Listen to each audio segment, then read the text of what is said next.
earlier parts of Gundam the Witch from Mercury significantly felt like normie bait. With all that high school slice of life stuff, duel-based battles, teenage drama, I mean, those are all fun parts of the show, don't get me wrong. But this episode, this 12th episode of the show signals that the rest of the show from here on will indeed be Gundam. An inspired story about the tragedy of war. As most Gundam fans, including myself, would say it is, at least. If you find my videos entertaining or informative, please like and subscribe, it really helps the channel out. The things that happened in this episode would have happened a lot earlier in other Gundam shows, and the fact that these things happened quite late in the show actually makes these events feel more special in G-Witch. What would have been a normal thing in other Gundam series was made more special in G-Witch because of all that build-up, all that waiting. Well, Prologue and Episode 6 did have the tragic story vibes, but this Episode 12 just felt like tradition, Gundam tradition. And even though I do tend to criticize G-Witch quite a lot for relying too much on surprises, on the wow factor, I think the build-up for the giant slap actually worked quite well. Next, I want to talk about the consistency with Suletta's character with regard to how she always listens to mommy. This specific characteristic stuck with her throughout the first part of the show and has shaped her in many ways, including her path to become a murderer. And yeah, I think that's the most interesting thing about Suletta's character. She always listens to mommy. I guess some people could say this is similar to Asian parenting. How parents would gaslight their children to become, well,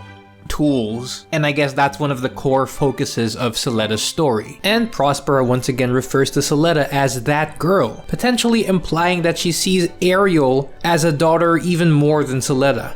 Now let's talk about something I did not like about the episode. I honestly did not like how Vim Jeturk's death was written. It felt cheap and a little bit too sudden. The moment he said that he was going to launch into the Lanza, I already thought to myself, oh no. The real purpose of Vim's death was to lead Ghoul toward a dark path, which is obviously what the writer Ichiro Okuchi wants to do, which makes a lot of sense, but like I think they could have done it in a better way, in a way that would have produced better audience impact. Now let's talk about my funny little theory that a lot of the events that happened in this episode were all part of Shaddiq's plan to get laid. A very elaborate plan to get laid. I mean, think about it. After all those events, Miorine now thinks Suletta is a murderer and probably hates her a bit. So Mio might need a shoulder to cry on, and Shaddiq seems a bit happy with the result. Right? This was his plan to get laid. This was all part of his plan to get some of that Miorinusi, or whatever you want to call it. So, is he a sad dick or a Shaddiq? That's for you to decide. Next, let's talk about Ariel's new form, the Ariel rebuild. I personally think it's a pretty cool looking design despite the fact that it's just Ariel cosplaying as GP01 Fulburnian, but I honestly still prefer the base Gundam Ariel over the new form. The base Gundam Ariel, what I love about it is that it has these curves and these feminine features that sort of shape what makes this design look unique, you know? It gives the design more character. However, this new Ariel rebuild, I mean, yes, it does look cool and it does look more powerful than Ariel, but it just looks like a Gundam. It doesn't have that unique flavor that base Ariel had. Or maybe it still does have a little bit of that unique flavor, but not so much anymore. But yeah, it's still a pretty cool design, don't get me wrong. The one thing I would have liked to see was when Suletta used that giant big gun, I kind of hoped that that beam killed someone. Well, they didn't really show it killing anyone. I think that would have been a better introduction to that weapon. And I think it would have suited the episode's theme a lot more than what just happened. Because in the episode, all it did was damage a mobile suit, but it didn't really kill anyone. So yeah, I think they should have just went full force with it. Now, let's talk about Nika's Breaking Bad moment. Yeah, it kind of reminded me of a certain event that happened in Breaking Bad. If you watch the show, you probably know what I mean. There are many ways this predicament could shape future events in the second season. Like, a lot of people think Nika's actually gonna murder Martin for, yeah, but it's also possible Nika could just offer Martin a deal he can't refuse so that he would keep quiet about what just happened. It's also possible that Shaddiq would intervene and be the one to take Martin's life. But a big question is that if Martin does die, who will replace him as leader of Earth House? Miorine? Nika? Choo-Choo? That would be actually pretty interesting. Alright, so here are my overall thoughts on G-Witch Season 1 as a whole. It was a very fun ride, and I think this is one of the most unique Gundam series so far. I won't call it a solid Gundam experience, but it still felt like a Gundam show despite how different it is. However, admittedly, I didn't enjoy the show as much as others did because I'm quite familiar with the other works of writer Ichiro Okuchi,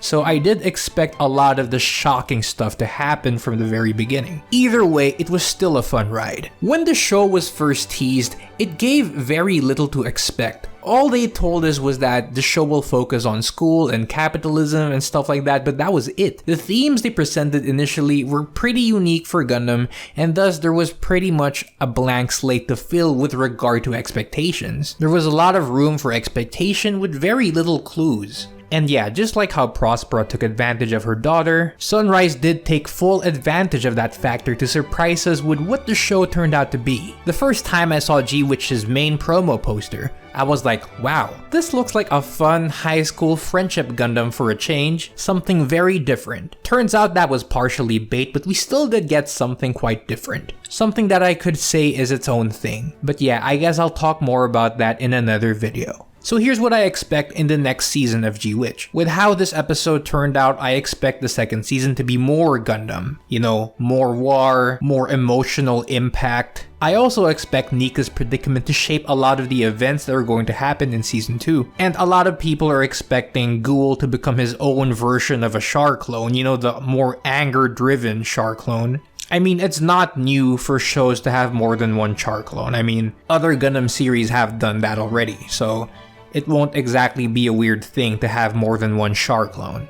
I personally just want to be surprised with how Ichiro Okuchi would handle Ghoul's development. And I actually think that's the part of season 2 that I don't want to guess too much about. I just want Bob to surprise me. So yeah, that's about it for the video. Let me know what you think about the last episode and the first season as a whole in the comments section down below. You guys have a great day, and let's all keep looking forward to the second season of G-Witch. Also, in case you're wondering what I think anime of the season was, no, it was not G-Witch, it was Bocchi the Rock. Please don't hate me.